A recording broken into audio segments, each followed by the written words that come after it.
Hey, it's your boy Jay Hardcoreboxingnews back at you with what's happening in the world of boxing today. Good morning to my fellow Hardcordians, man. Appreciate you all being in the building this morning. And man, I had to come on here, man, and do a recap of yesterday's fights, man. And we definitely got a bang out from the beginning to the end. Shout out the Top Rank, man, kicking off their first card of the year. And if this is any representation of what's going to be from now on, I am totally happy with that, man, because they gave us a sensational card coming out of Quebec yesterday, man. Starting from the beginning with Maloney, man, and Sanchez, man. Excellent fight. Them guys were definitely in the kitchen with each other, man, and they was making all types of meals, man. Yes, indeedy, bro. They was feeding each other with lefts and rights and uppercut. It was just an amazing fight, man. And I enjoyed it a lot. And you know I did the prediction show yesterday. And my prediction yesterday that Maloney would win by split decision.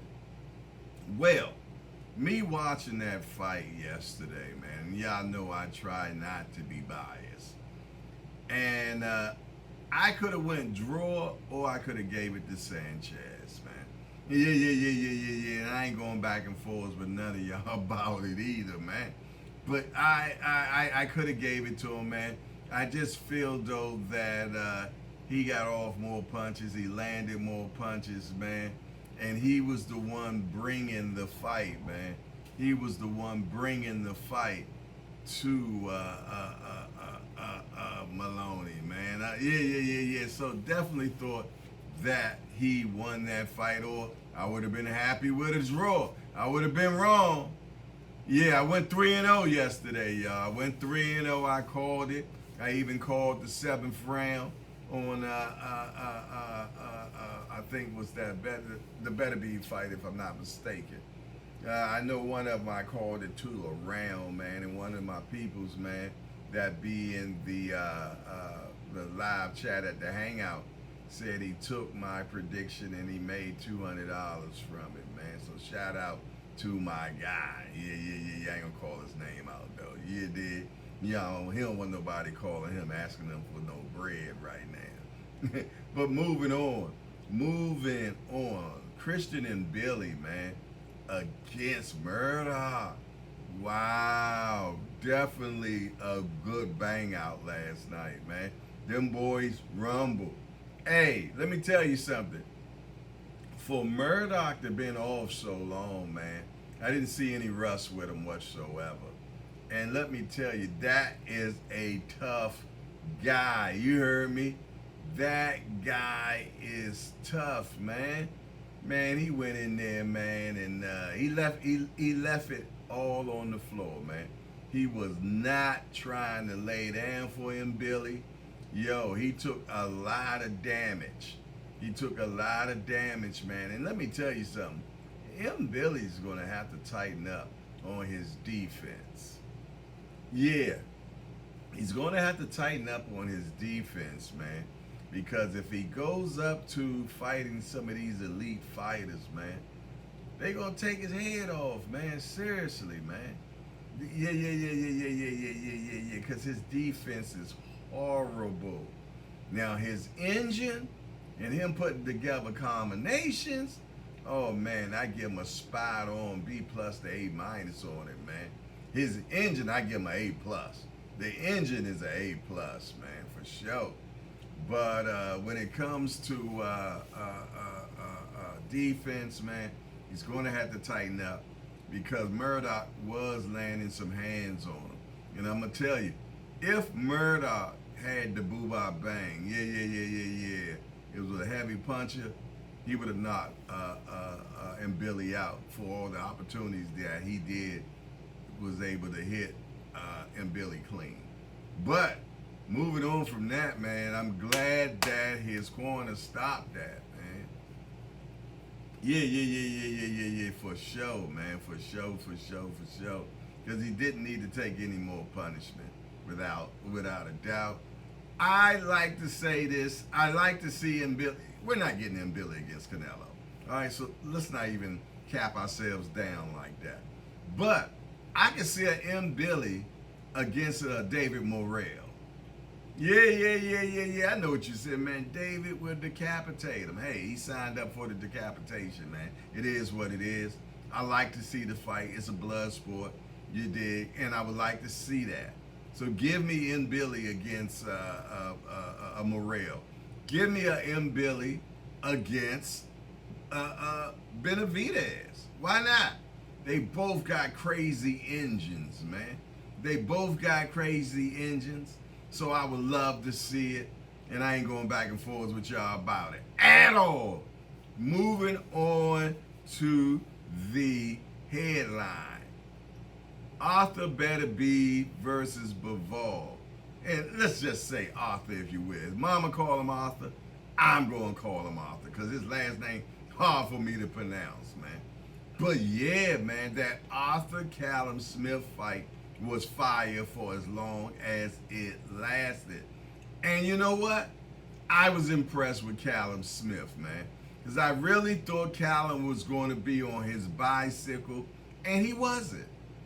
He played the ropes like he liked playing, which was not a good place for him to be with. The best place to be against Arthur is in the middle of the ring. But let me tell you something, because I said it.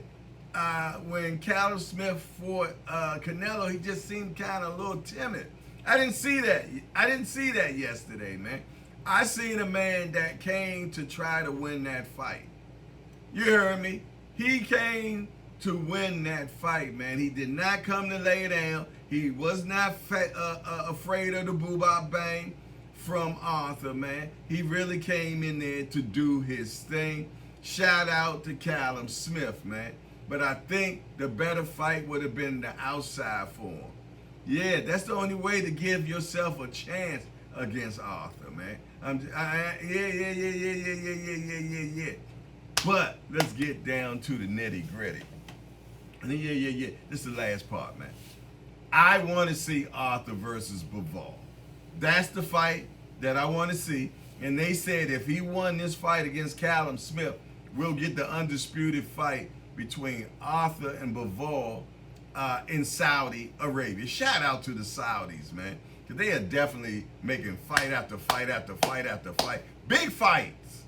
Yes, indeed. That's what happens when you got long pockets, man. Yeah. Them pockets are long. And they literally get theirs out the mud. Yeah. I'm talking about oil, baby. They get theirs out the ground, man. So it's an unlimited amount of money that they got. And they are definitely bringing boxing to Saudi in a big way. But let's talk about that fight, man. I'm talking about Arthur versus Bivol. First of all, I'm putting it on the record right now. I'm putting my receipts out there right now. I got Bivol winning that fight by split decision. Jay, why do you do that? Why are you saying that? I'm going to tell you why. I feel though that Bivol is the better IQ. He has educated feet. He uses his length. You dig? I feel though that Bivol is going to use them feet correctly. He's not going to get into a firefight when he has Arthur against the ropes. He in and out shot it, man. You seen it when he fought Canelo. He was not there to stay for the back and forthness. No rock'em sock'em robot with Bivol, man. And also, he can punch. Oh, I know he's 11-22. So that means he's 50% knockout ratio. You did? He has enough to keep you honest. Yeah, he has enough to keep you honest, and he will do so. I feel, though, that he's going to keep Arthur in the middle of the ring. He's going to use that 1-2 and out. Yes, indeed. He's not going to be there for the firefight, man. He's going to be circling around Arthur, man, and he's going to win that fight by a split decision. That's right. That's right. Bivol, undisputed 175 champion of the world, Craig. But that's all I have for you. It's your boy Jay Hardcore, Hardcore Boxing News, and I'm out of here. Man, how you turn this damn thing off?